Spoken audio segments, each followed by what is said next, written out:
Herod's fear, darkness threatened by light.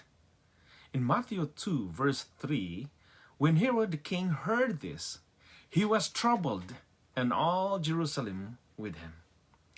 Herod the Great ruled Judea under Roman authority, and was known for his political brilliance and his paranoia.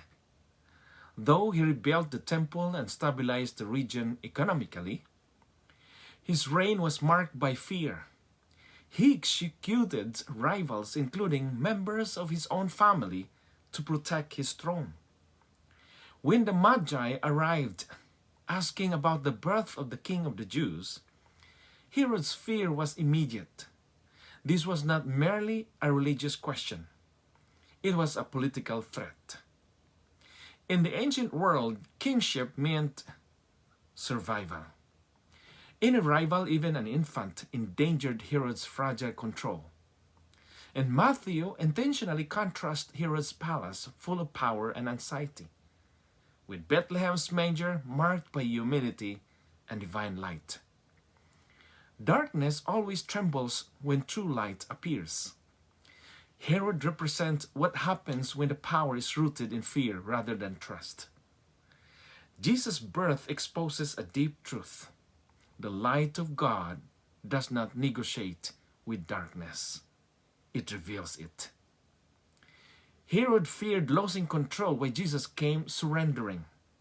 So the tragedy is that Herod could have sought the truth. He knew the scriptures.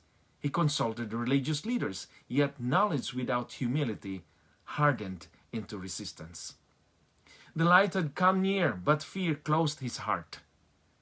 This generation faces its own versions of Herod's fear. Fear of losing control, influence, comfort, or identity. We often resist God's light not because it is unclear, but because it threatens what we are holding onto. Jesus still exposes darkness not to destroy us, but to heal us. The question is not whether the light has come, but how we respond to it. Will we cling to control like Herod, or will we open our hearts like the Magi and worship? Wherever Christ's light enters, fear must decide whether to flee or surrender. My questions are, what areas of life feel threatened by God's truth or leading? How might fear be preventing you from fully welcoming Christ's light?